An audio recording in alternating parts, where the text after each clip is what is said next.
el origen de este incendio habría sido una bengala. Fueron 3 días, ayer tocamos con 4.000 personas. Wow.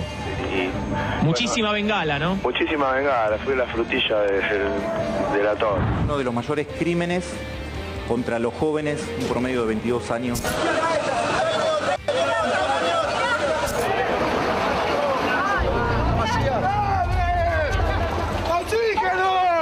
¿Quién está buscando? Los nietos. ¿Que habían venido aquí? Sí. ¡Augusto!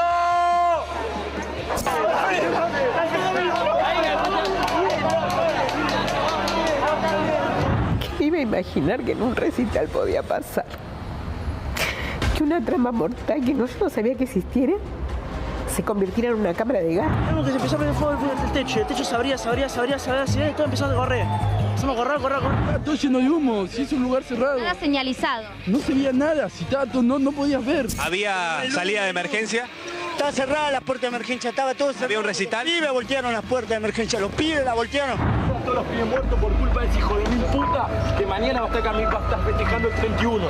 Y muchas madres van a estar sufriendo la muerte de sus hijos y ese hijo de mil puta va a estar festejando fin de año.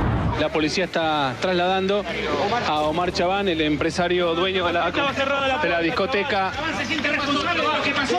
Yo también fui una víctima de esto que pasó. No sabía que eso generaba cianuro. Y por supuesto me considero inocente. Nos duele la vida después de Cromañón, nos sacaron el alma. Lloramos a cada una de las víctimas y no podemos creer ni entender que haya quien acuse como si nosotros hubiéramos sabido que todo esto iba a pasar. La masacre de Cromañón dejó un saldo de 194 muertos y más de 1000 heridos. De 2004 al día de hoy, 19 sobrevivientes se quitaron la vida. El camino judicial duró 11 años, con 4 juicios y 22 condenas. Hoy esa señora soy yo. Mañana esa señora puede ser cualquiera, porque para estar de este lado, en este país que vivimos, se necesita solo un minuto. En un minuto se puede andar con una foto colgada. ¡Los pibes de Cromañón! ¡Presentes! ¡Presentes! ¡Presentes! Y siempre. Y siempre.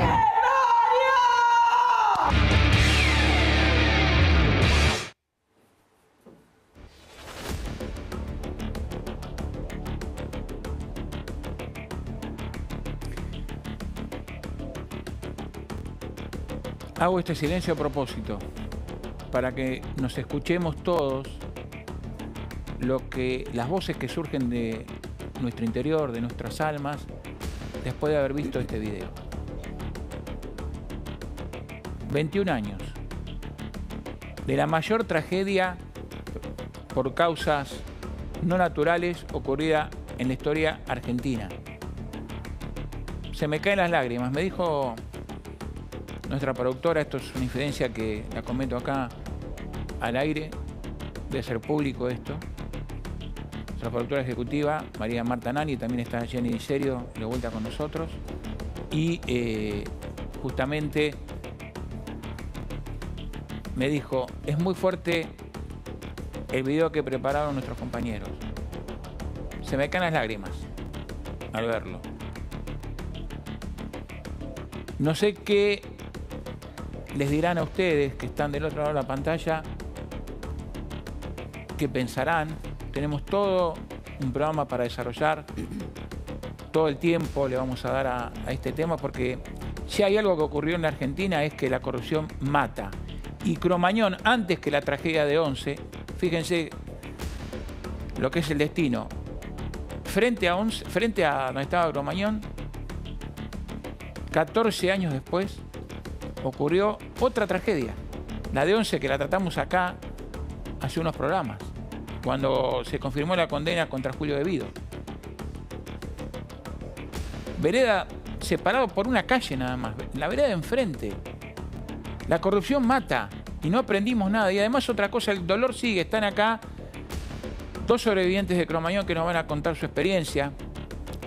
194 muertos. Ahí el Lalo Mir decía en el video, 19 personas se quitaron la vida porque no pudieron soportar el dolor, el abandono y la desidia de una parte del Estado que los escondió.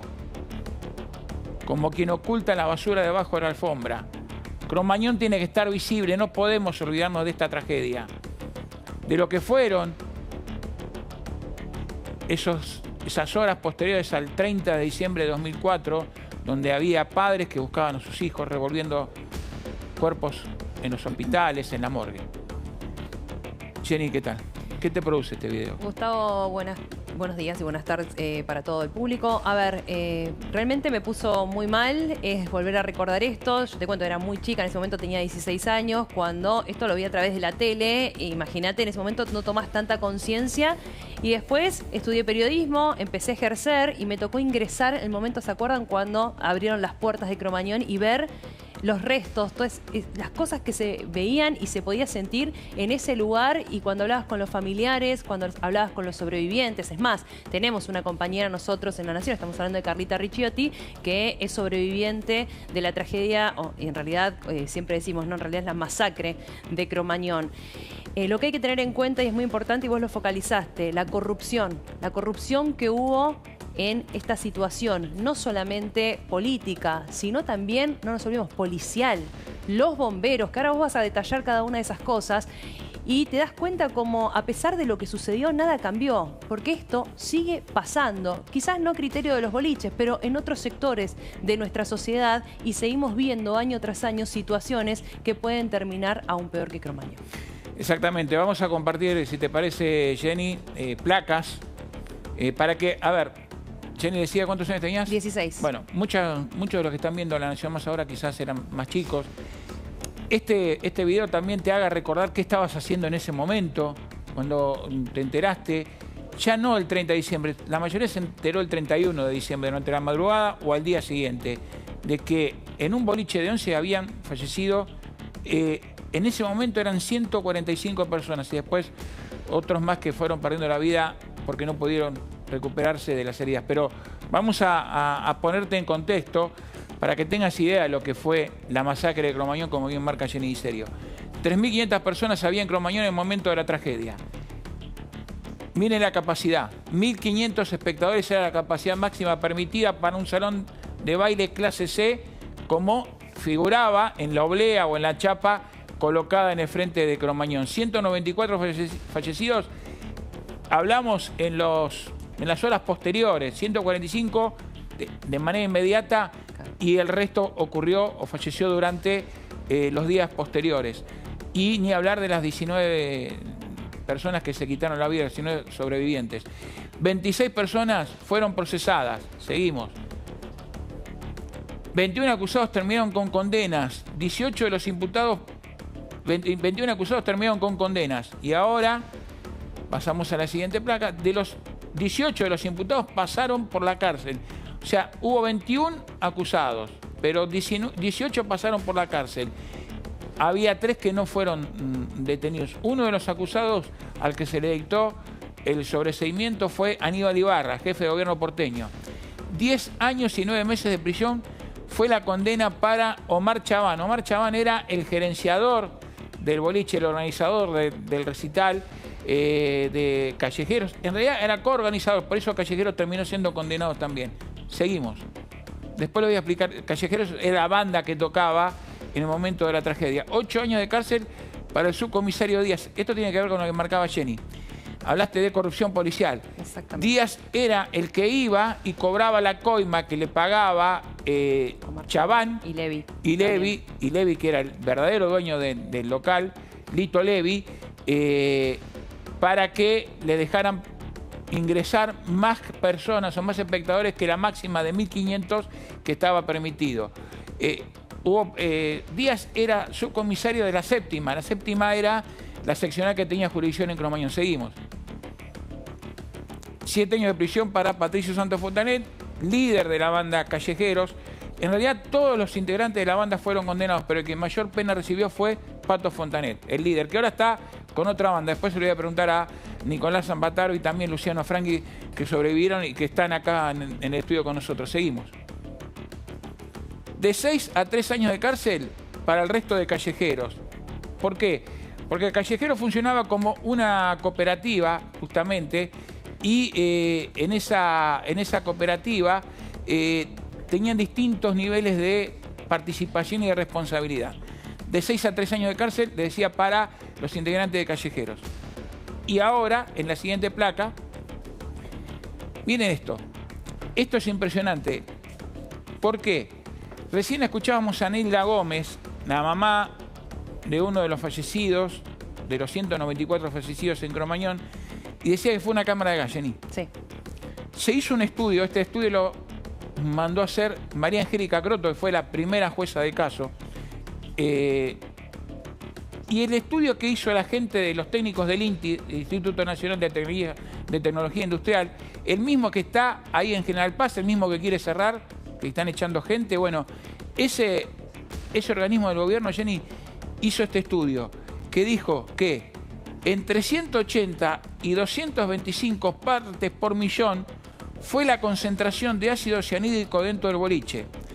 Dice el estudio también que para ser considerado mortal, o sea, que te mata en el acto, la concentración es de 150 a 200 partes por millón de ácido cianhídrico. Y perdón que te corte, no te olvides de algo muy importante. Levi, cuando se autoriza ese lugar o cuando se habilita, había ventanas en la parte de arriba de lo que era justamente Cromañón. Ventanas que estaban tapiadas para no entorpecer justamente con el sonido a los edificios que eran aledaños. Por ejemplo, había un albergue transitorio, otro edificio que ahora no recuerdo de qué era. Sumado a esa situación, los paneles acústicos, como Omar Chamán, ahí básicamente cuando se fuera de ese lugar, se iba a llevar esos paneles acústicos, no nos olvidaron que pusieron la media sombra.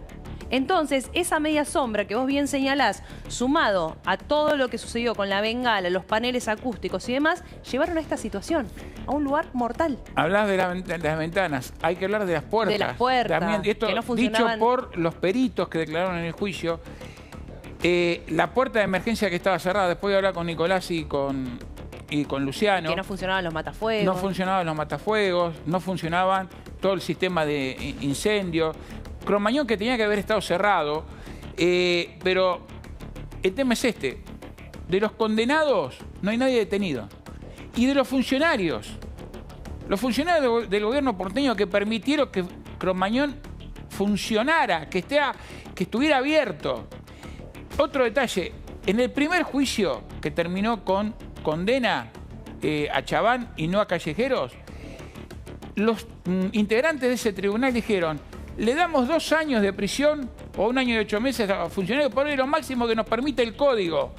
Les pedimos a los legisladores que reformen ese artículo con respecto a las penas para el delito de incumplimiento de los deberes de funcionario público, porque es muy poco para el daño que provocaron. Me acuerdo muy bien de esa frase, pues, después lo voy a contar. Cubrí el juicio, igual que Luciano, igual que Nicolás, también estuve ahí en Cromañón, no porque fui a verlo a Callejeros, sino porque tuve que hacer la cobertura informativa para el Diario de la Nación. Pero eso lo voy a hablar después. Ahora les vamos a mostrar, Jenny, si te parece, cómo está Cromañón hoy. Está Rodrigo Porto, ahí en Bartolomé Mitre, en 11, donde estaba Cromañón. Vamos a volver 21 años atrás, Jenny. Rodrigo, ¿cómo te va? Gracias por estar ahí. Gracias, Gustavo. Jenny, saludo para todos. Aquí estamos, ¿no? Así está Cromañón, 21 años después. Es impactante realmente estar en el lugar. Esto es Mitre, 3060, entre Ecuador y Jean Lloré. A la izquierda, ahora vamos a llegar, está Plaza 11. Miren, ahí está todavía la placa original donde dice local bailable. Hoy obviamente es un espacio cultural. Y acá abajo está también otra de las placas que dice: en este lugar funcionó el local bailable clase C de República de Cromañón, donde ocurrió la tragedia evitable de 30 de diciembre de 2004. 11 menos 10 de la noche, más o menos. Comenzaron las llamas. Esa media sombra que nunca tenía que haber estado. Y la muerte de 194 personas. Acá es increíble también ver las leyendas, ¿no? Las inscripciones y las zapatillas colgadas que han sido realmente un símbolo, ¿no? De esta tremenda masacre. Pero miren cómo está. Acá se marca donde fue el ingreso. Acá estaba la famosa puerta donde iban sacando como se podía a las personas, ¿no? Dicen las pericias que estaba habilitado para 1.031 personas y habían 4.500. Imagínense el desastre, ¿no? Colapsado todo el sistema sanitario, 24 hospitales, 11 clínicas privadas, las ambulancias que no daban abasto. En aquel momento el examen no estaba tan robusto como ahora. La temperatura en este lugar, donde estamos nosotros ubicados con Seba La Prida, en este lugar la temperatura alcanzó los 400 grados. Los gases tóxicos, que fue el principal causante de la muerte de todos estos chicos. Yo tengo, mira, justo hablábamos, además una tragedia, una masacre que nos marcó todos a fuego porque todos tenemos algún conocido o amigo, conocido, un conocido. ¿Rodrigo? Seba La Prida, mi compañero, tuvo una compañera, sí. Te pregunto, y después también preguntarle a Sebastián, que te lo diga por privada, ¿qué estabas haciendo el 30 de diciembre de 2004? Y te hago la pregunta a vos y a todos los que están en casa ahora mirando Caso Abierto y La Nación Más. No, yo estaba en mi casa y tengo el recuerdo impactante de ver la tele en vivo y no podíamos, no sabíamos del asombro. Me acuerdo también al día siguiente que estaban todas las coberturas en cada uno de los hospitales, todo el escándalo que había sido en ese momento con Aníbal Ibarra, la imagen de los familiares buscando en la puerta de los hospitales, mirando a ver si estaba en el papel, ese papel que no se quería mirar, ¿no? Porque ahí marcaba la persona que o fallecida o internada. Yo me acuerdo que estaba en mi casa y no salía del asombro. Tenía amigos que iban corriendo. Después también yo tuve a mi primo acá, que vos fijate, con Nacho, que le mando un saludo grande. Él estaba en la planta alta, en el peor lugar. Se abrazó a la columna, bajó y se acordaba que la barra terminaba cerca de la puerta. Y en medio de esa penumbra tan tremenda, iba tocando la barra, se acordaba, iba tocando la barra en penumbras y logró sobrevivir. Porque una vez que terminaba la barra estaba a unos metros de la puerta y salió. Pero él estaba arriba y se tiró abrazado a la columna. ¿Está todo cerrado ahí? A ver, Rodrigo, la calle está habilitada. ¿Y está todo cerrado ahí? Claro, a partir de 2015 ahí funcionaba un hotel también, el Central Park. Claro. El hotel está en la esquina hacia la derecha. Acá tenés, mirá. No, el hotel estaba en el... Perdóname, Rodrigo. Sí. No, el hotel estaba como cuña entre Cromañón. Cromañón tenía, ahí es como una U, tenés la salida de emergencia, que Chaván decía que no, pero una salida de emergencia. Sí. Y después, ahí estaba el hotel. Esa es la entrada del hotel. Dueño, ¿no? El mismo dueño de Lito Levi, de Rafael Lito Levi. Ahí tenías el Hotel Central Park. Y después, al costado, a la izquierda, a la derecha, a la izquierda de la pantalla, ahí decirle a Sebastián si puede girar a la izquierda. Ahí. Esa era la entrada del estacionamiento que funcionaba como puerta de emergencia de manera ilegal. Porque una puerta de emergencia de una sala, de un boliche, no puede tener obstáculos como ocurría ahí, porque estaban los autos de los pasajeros del Hotel Central Park estacionados. Primero, ahora girá a la derecha. Vamos a la derecha de eso. El hotel, y ahí vas a ver una entrada, y en esa entrada estaba la puerta, un pasillo que desembarcaba en Puertas Vaivén, a la izquierda la boletería, y en las Puertas Vaivén, como las puertas vieron de los cines antiguos, bueno, esas Puertas Vaivén que ponían pasadores, eso pasó esa noche, ponían pasadores, estaba la entrada al boliche directamente, al hacer... Rodrigo, quédate ahí. Sí, muy perdón, cortito, y no nos olvidemos algo, en la parte de arriba, que se supone que estaban los respiraderos y demás, había canchitas de fútbol. Que eso también obstaculizó. A la vuelta exactamente, al fondo. Por eso nuestra cámara no puede ayudar ahora con eso, pero no nos olvidemos de eso, que también ayudó a la masacre que ocurrió dentro de Cromañón. ¿Por qué? Porque no había salida para todos los gases tóxicos, todo quedaba dentro. Es realmente terrible cuando uno se lo pone a pensar y a rememorar todo eso, y obviamente lo vamos a hacer con los sobrevivientes. Era una locura lo que estaba pasando y que todo se lave en las manos. Exactamente. Rodrigo, ¿cómo es el panorama ahí? Bueno, había un cenotafio también, enfrente, sobre Bartolomé Mitre. A ver, te pido si pueden girar la cámara para que tengamos dimensión del lugar donde estamos. Ese es el paredón de la estación Mitre. de 11. Rodrigo. Claro, ese es el paredón que termina en la terminal de 11 de Ferrocarril Sarmiento. Acá tenés Mitre. Mitre se dividió, ¿no? Se hizo todo este paseo peatonal con un cantero de hormigón de 70 metros de largo. Y detrás del cantero, vos fijate ahí, detrás del cantero está Tomamos como referencia la entrada de los colectivos, fíjate, ahí pasa línea 8, línea 151. Por ahí quedaron esos dos carriles. En su momento esta era toda una calle en Mitre entera y quedó dividida en dos partes, ¿sí? Acá está todo este canteo de hormigón que termina en el espacio de memoria. ¿Cuál es? A ver, ¿nos podés mostrar? Termina allá. Ahora vamos a ir con los invitados. Son unos metros, ¿eh? Mirá, esto se inauguró oficialmente en 2015 porque la calle se fue abriendo de manera progresiva, pero a partir de 2015 se inauguró de manera oficial este santuario, espacio de memoria, el paseo de los pibes. Cenotafio también era. Yo fui a la inauguración de Cenotafio. Ahí está entonces, ahora justo con el arbolito de Navidad, colocaban la foto de cada uno de los chicos. Eran entre 15 y 30 años, 22 años promedio de edad. Las personas que fallecieron, ¿no? El nunca más también, esa frase del juicio de la Junta que también se adoptó para las personas que han fallecido, que fueron masacradas. Este es el espacio entonces, porque se estaba solicitando la apertura de la calle, más allá del dolor. Se pedía la apertura de la calle por las ambulancias, de hecho me acuerdo. Perfecto. Cuando se da la tragedia del 11. Justo con esta imagen, fue justo con esta imagen que Sebastián Laprida nos manda desde Pablo Detray, nos manda desde ahí, desde el lugar donde ocurrió la masacre, agradeciéndote tu testimonio y el trabajo de Pablo también. Vamos a hablar con Jenny, están con nosotros, además de los abogados Carlos Diegues y Enrique Russo, dos personas a las que les voy a preguntar dónde estaban la noche del 30 de diciembre de 2004. Luciano Frangui, ¿dónde estabas la noche del 30 de diciembre de 2004? Bueno, estuve en Cromañón. Yo tenía 26 años y fui con un compañero de trabajo y llegué a la boletería y me llegué medio tarde. Me dijeron que no había más entradas. Insistí hasta que un jefe de ahí de boletería le dijo, bueno, vendé estas dos y no vendas más. Nicolás Zambata, ¿dónde estabas el 30 de diciembre de 2004? Yo estaba en Cromañón también. Afortunada y desafortunadamente. Porque, bueno, yo fui muy temprano, teníamos entradas, fui con 8 amigos y entramos muy temprano. Al contrario de Luciano. Al contrario de Luciano. Luciano decía recién,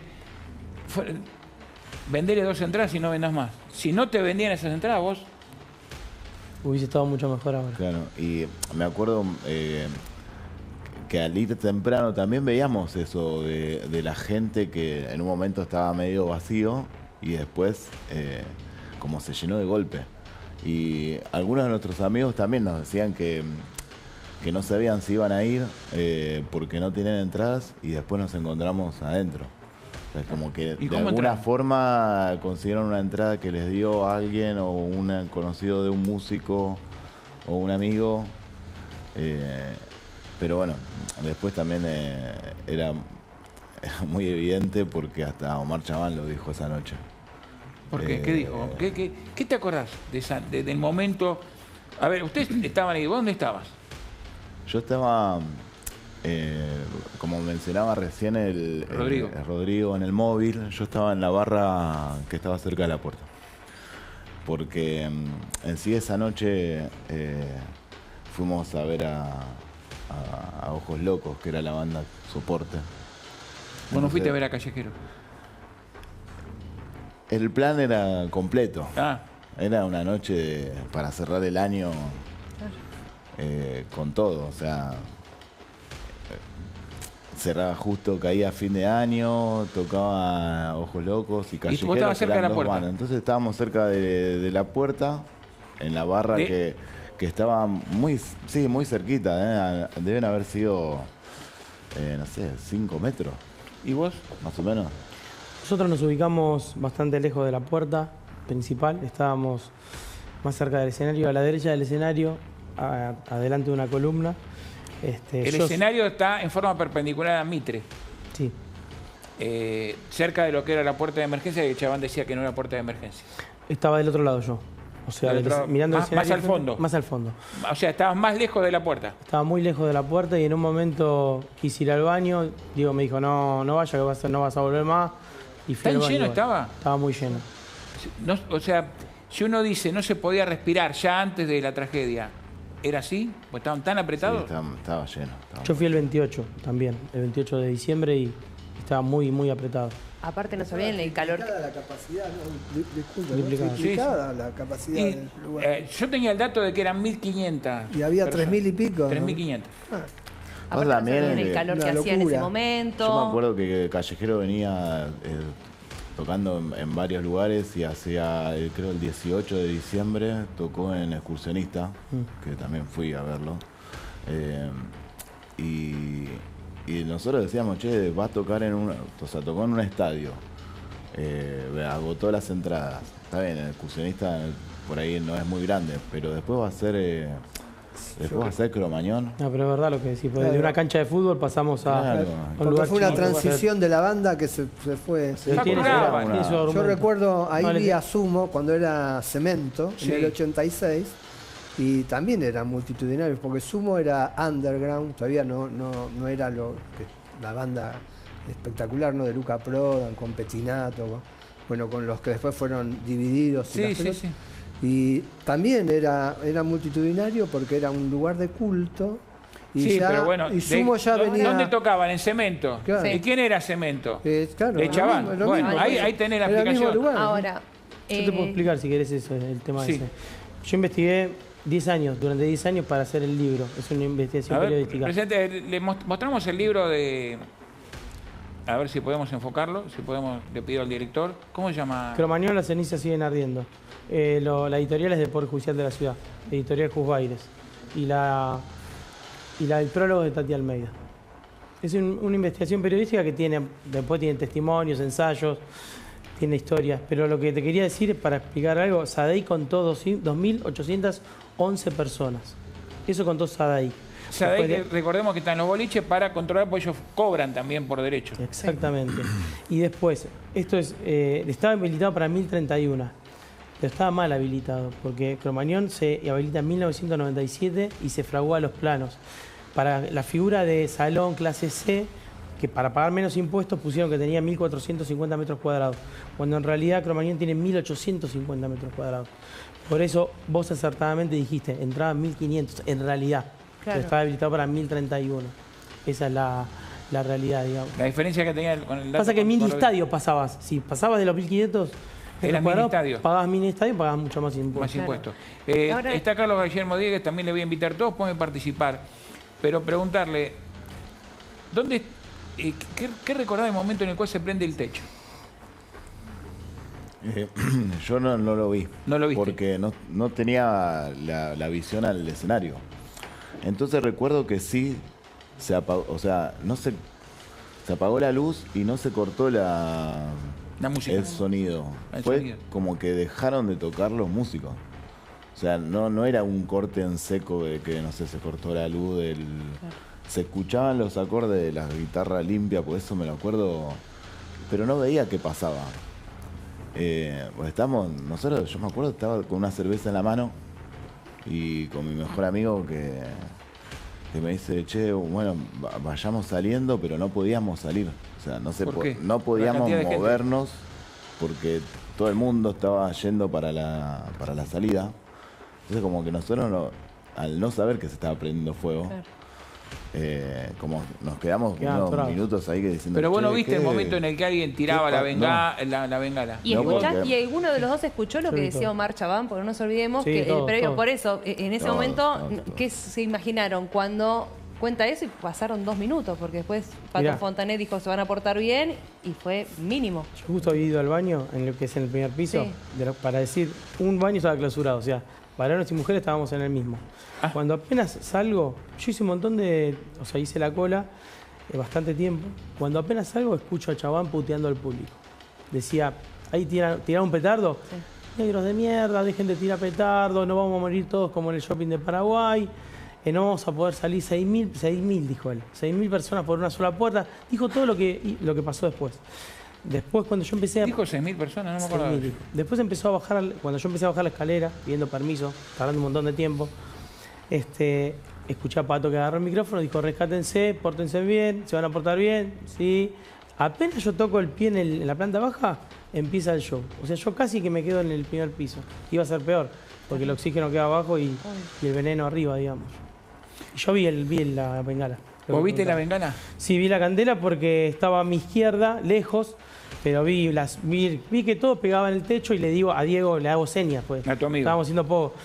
Lo hago así y le digo, mirá, pegaban, ¿sabes lo que pasaba? Pegaban en el techo y caían en la gente, rebotaba. O caían en el primer piso o arriba de la gente. Hasta que ahí fue cuando le llamó la atención que empezaron a quedar impregnadas la espuma de poliuretano que estaba recubriendo el techo. Y quedaron 2 o 3, empezó a ser como una combustión. Y cuando nos asustamos de verdad, fue porque toca la media sombra y se hace todo como una hornalla. Se expande el fuego. Queda todo un círculo vacío en la pista, todos se aplastan contra los costados. Y ahí lo pierdo a Diego porque ahí dijimos, bueno, tenés que escapar de acá. Y bueno, yo ahí gané un montón de tiempo porque decidí pasar por el medio donde estaba vacío, que caían las llamas de los plásticos. Y no me quemé por suerte, pero gané un montón de tiempo y bueno, después fue pelearlo un montón hasta salir. ¿Por dónde saliste? Yo creo que terminé saliendo por la emergencia, porque estuve mucho tiempo parado, caminando a paso de tortuga. Después en un momento estuve abajo de cuerpos vivos.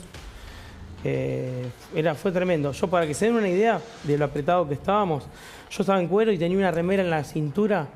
Yo nunca me pude sacar la remera de la cintura para ponérmela en la boca. O sea, de lo apretado que tenía el cuerpo que estaba atrás. No podía darle una mano a los que estaban abajo. No, porque era una avalancha. Era una marea humana y tenías que recubrirte el pecho porque te aplastaban. Y en un momento ya está, empecé a sentir los ruidos, los gritos de todos y en un momento no sentí más nada y sentía mi respiración nada más. ¿Vos sabés, te acordás cómo saliste? Yo... Perdón, sí, no, cualquiera. Sí, yo me acuerdo también de eso porque quedé como... en la salida, que era como un pasillo, nosotros empezamos a ir avanzando de a poco, y era muy lento y cada vez podías respirar peor. Porque, convengamos, el fuego provocó que se consumiera la espuma de poliuretano, la media sombra hizo como acelerante, por eso me llamaba la atención lo que decía, pues nunca lo escuché, lo que decía Luciano, porque... fue como una hornalla. Claro, se extendió todo el fuego para los costados y esa figura que dijiste vos de la hornalla nunca la había escuchado. Y entonces, ¿qué pasa? La espuma de poliuretano se empieza a consumir y empieza a caer humo gris plomo, humo gris oscuro, sí, empieza a caer. Que derretido, pero que te quemaba. Te tocaba y te quemaba. Sí, te quemaba. Y aparte uno respiraba eso. ¿Ustedes respiraban eso?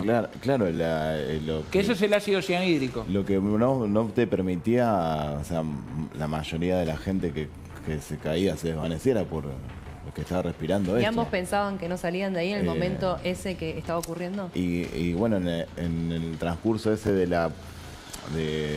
hasta la salida hay una columna contra la pared y nos chocamos con eso, yo quedo atrapado en esa columna. Entonces... ahí es como que en un momento dije, bueno, no salgo. ¿Y cómo? ¿Y en qué momento te despertaste afuera? No, y en un momento se ve que alguien se estaba cayendo y me agarra del hombro, una persona que pasaba por atrás para sostenerse él, y me logra sacar de la columna y ahí puedo salir hasta seguir el camino hasta la calle. ¿Y los dos? Ahí salgo. ¿Y después entraron a sacar... ¿Son sobrevivientes?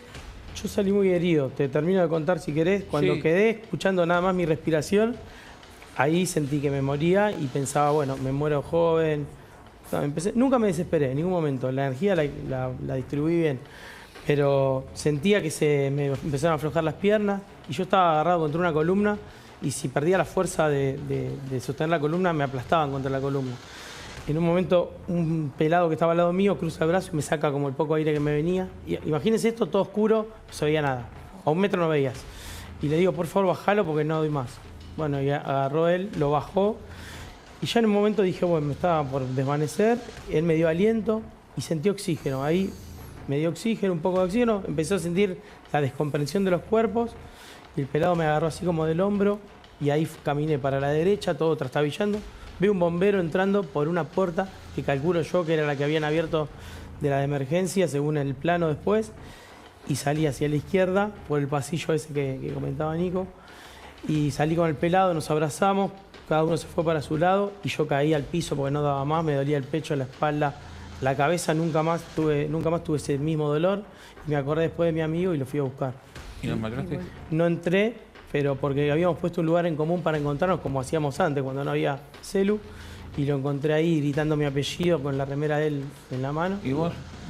Lo más lindo que fue. Sí, nosotros también tenemos ese punto de encuentro. ¿Ya sacaste, estuviste sacando gente? Pero nos faltaba uno de los chicos, así que entramos, no sé, yo he entrado 6 veces. 6 veces. ¿Y lo encontraste? Lo encontré en la calle. Pero era o sea, lo encontré como que, bueno, nos pasamos, che, está bien, estamos todos, pero, o sea, era como una situación de que vos no podías, yo por lo menos no decíamos, bueno, che, vámonos, o no sé, ya está. Vamos a compartir unos segundos de un video de Miriam Araneda, seguramente la conocen, Nicolás, sí, Luciano. Sí, sí. Miriam Araneda es la mamá de David Chaparro. David Chaparro falleció, es uno de los 194 fallecidos en la noche del 30 de diciembre de 2004. Esto es un pedido personal que le hice a la productora, a María Marta Nagui, porque tengo una relación especial con Miriam, un vínculo con ella, con Leo Chaparro, su esposo, luchador también, y también con Elida Pata. Elida Pata es la mamá de otra víctima de la masacre de Cromañón. Pero quiero escuchar a Miriam y ahora volvemos, Luciano. Escuchamos a Miriam. Mamá de una víctima de Cromañón, David Chaparro. Voy a hablar un poquito en memoria de todos los chicos fallecidos. En los 194, que es la lista oficial, pero la cantidad de fallecidos son más.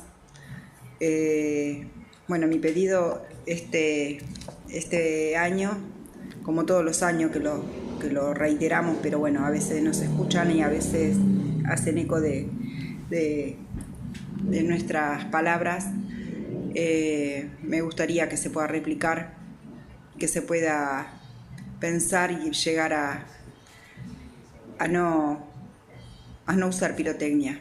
No usar pirotecnia en estas fiestas, primero y principal porque nos afecta la salud mental a muchas personas que a veces pasan por una salud muy delicada, por chicos autistas, por chicos con TEA,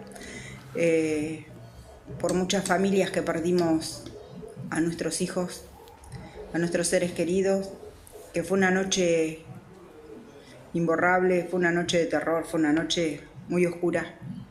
Y mientras veíamos cómo explotaban así cohetes, escuchamos Jenny, Luciano, Nicolás, Carlos, Enrique, a Miriam Araneda. Y le pedí que sacáramos un segundito de graf para que pueda mostrarse la imagen de David. Yo pasé con Miriam Araneda y con Leo, con la familia, ahí en Catán, donde viven ellos, la primera Navidad después de Cromañón con ellos. Los conocí por esta tragedia y el vínculo sigue, el dolor sigue también. Uno nunca va a comprender o a sentir en carne propia el dolor de haber perdido un hijo, porque solamente aquellos que lo perdieron sinceramente pueden sentirlo y llevarlo así. Miriam hablaba de la pirotecnia. Nicolás hablaba también de la pirotecnia que por el recital de callejeros en excursionistas. Bueno, Jorge Macri, el jefe de gobierno porteño, prohibió el uso de pirotecnia en la ciudad de Buenos Aires.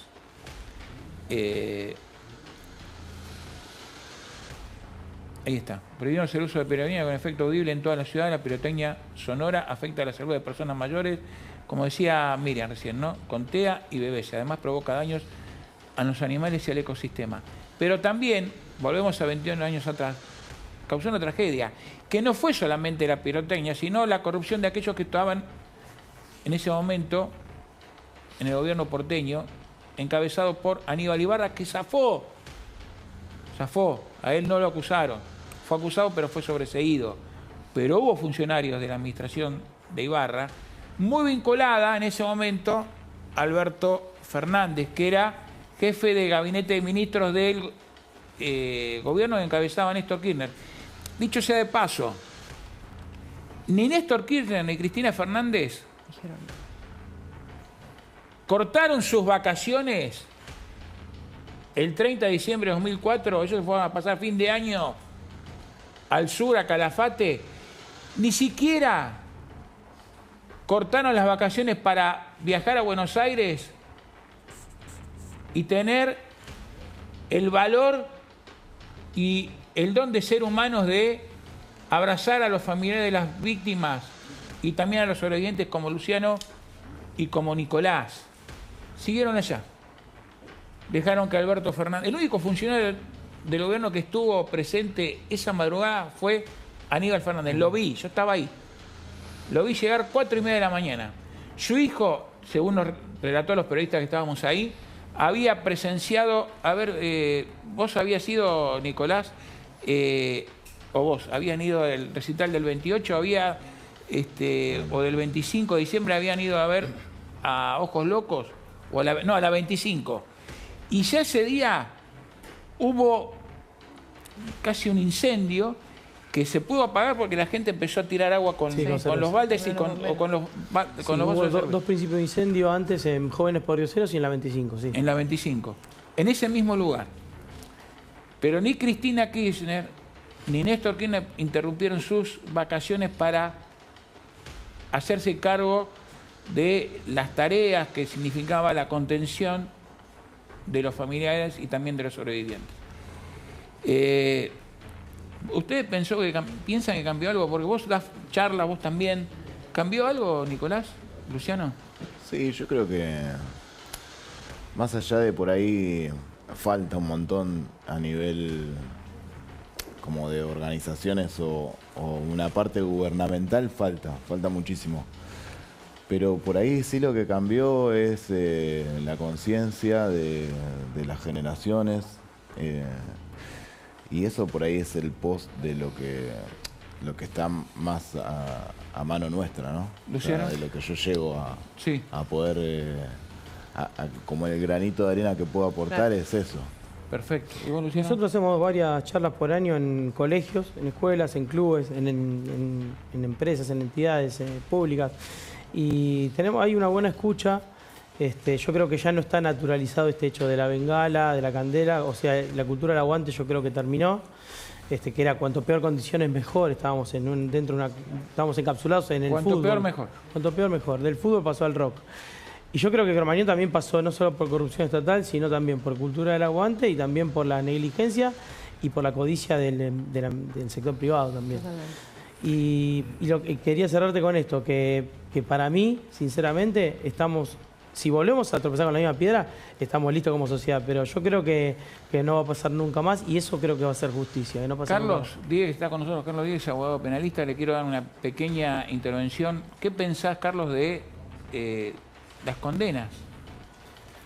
Mirá, que estén todos libres hoy. Si uno lo analiza desde el punto de vista de la proporción del daño, fueron condenas como que no tuvieron sabor a nada. Hay que tener presente también, ¿no es cierto?, por la cantidad de fallecidos, hay que tener presente que eran años con una justicia muy difícil. Estaba pleno kirchnerismo, no había dónde quejarse. De hecho, el jefe de gobierno mínimamente no tendría que haber quedado suelto, porque ahí le correspondía la aplicación de la responsabilidad objetiva, ¿sí?, que es el control de sus dependientes. O sea, una condena tendría que haber tenido, por lo menos de hasta 3 años de prisión. El resto, yo creo que había 3 para prisión perpetua. Tal cual. Mira, Gustavo, el caso Cromañón es un antes y un después en materia de seguridad, porque, bueno, alertó todos los controles que antes no había. Pues imagínate que la banda Callejeros tenía la ceremonia de las bengalas. Era una banda bengalera. Se sabía que era lo que decía Luciano. Entonces tendría que haber habido un control mucho más riguroso. Y con respecto al derecho penal, la dinámica del derecho, si hoy, bueno, es una hipótesis muy horrorosa, ¿no? Pero si llegase a producir hoy un episodio así, van todos presos y porque la misma dinámica del derecho, hay un montón de figuras en el Código Penal que se pueden aplicar, el dolo eventual, equiparar las penas al homicidio simple con intención, esto de que ellos debieron representarse con sus conductas de corrupción, de falta de control, eso un día iba a pasar esto y no hicieron nada, eso es dolo eventual. Se puede equiparar la pena al homicidio simple con intención, de 8 a 25 años, por eso digo que hoy hubo toda una evolución, una dinámica del derecho que en esa época no se podía hacer. ¿Y volvieron a entrar alguno de los dos? ¿Volvieron? Coincido con vos. ¿Volviste? ¿A entrar o no? No, fui hace muy poco, el año pasado fui, pasé con mis hijos. ¿Pasaste por ahí? Es que entrar no se puede. En 2018 le devolvieron las llaves a Rafael Levy y no tuvo mejor idea que ir a la madrugada, pintar el lugar, sacar todas las pertenencias de los chicos, la bandera, sí, porque aparte tiró todo en un volquete. Recordemos eso, ¿no? Yo entré 3 veces esa noche. Fue una inspección ocular vos también. Fui en esa y después a la inspección. Ingresar varios periodistas. Sí. Ahí fue. Yo la noche esa entré 3 veces. 2 a sacar gente, 4 veces. Entraste a sacar gente, fuiste a cubrir el hecho como periodista. Saqué a un chico y una chica y después entré 2 veces a ver cómo era el lugar. Y con esto cierro. No fue un incendio de fuego, por más que a mí me quedó muy grabado lo que decías de que te caían las partes de la media sombra y la espuma y te quemaba. La gente fue quemada por dentro, porque lo que mató a 194 personas fue ese gas, la combustión, el gas que salía producto de la combustión de esa espuma de poliuretano que los destruyó por dentro. Ese ácido cianhídrico que hablamos acá que era mortal. Y cuando uno entraba, veía los trapos que vos decías, por eso la zapatilla, pero veía los trapos, me acuerdo de un trapo con la leyenda Callejeros, vivimos y morimos por vos, Piti, Cari, San Justo o Casanova presente. Y el trapo estaba intacto, o sea, no se quemó. Tremendo. No había peligro de derrumbe. Pero no había incendio, fue como una combustión. No fue una combustión. Fue una cámara de gas. Fue una cámara de gas. Esto lo dijeron muy bien. La imagen que a uno que se le representa cuando él cuenta el hacinamiento del gas es lo más parecido a las cámaras de gas de es lo que dijo Raffo. Eso que decís vos, Enrique, es lo que dijo el perito Osvaldo Raffo cuando fue a declarar en el juicio oral que terminó con las condenas contra los responsables. Acá faltó gente, convengamos, acá faltó gente, la pena para los funcionarios fue escasísima, fue una bofetada. Los sobrevivientes que siguen padeciendo, como Luciano, como Nicolás. Claro, y no se sabe la cantidad de muertos tampoco real que hubo, porque... No, son 194. Más pero los 19 que después, no nos olvidemos, muchos heridos. De los 19 que no tuvieron el apoyo. Se contó hasta junio del 2005 y el último fue Gerardo Rossi, que murió, se le quemó el esófago, fue uno de los grandes héroes, porque destaquemos lo que hiciste vos, que hubo un héroe colectivo, y hay que destacar esto, que hubo una juventud comprometida que salvó un montón de vidas, porque el 30% es importante que lo destaque, murió por volver a entrar. Y contanos quién era Rossi. Y Gerardo Rossi fue... Contale a toda la gente. Gerardo Rossi, para ponerle nombre y apellido al héroe colectivo, Gerardo Rossi fue un héroe. Hay chicos que van al santuario y en la foto de él siempre hay una flor. ¿Por qué? Porque se acuerdan que Gerardo lo salvó. Gerardo era seguridad de Callejeros. Y él fue, según un montón de testigos que entrevisté, él decía, yo no me voy hasta sacar a la última persona. Entró más de 18 veces y fue el último en irse. Bueno, después se enfermó, en junio se murió por quemarse todo el esófago. La hija sobreviviente de Natalia. Un héroe. Es un héroe, es un héroe. Gracias, Luciano. Gracias, Nicolás, por estar acá, por compartirnos. Se quedan Enrique Russo, se queda Carlos Díaz y, por supuesto, Jenny Di Serio. Una pausa muy cortita y después volvemos con la cuestión que sigue siendo un escándalo, que es lo de la AFA, los alcances. Gracias por el libro, Luciano Franchi. Cromañón, las cenizas siguen ardiendo y yo le agrego, el dolor sigue. Volvemos enseguida.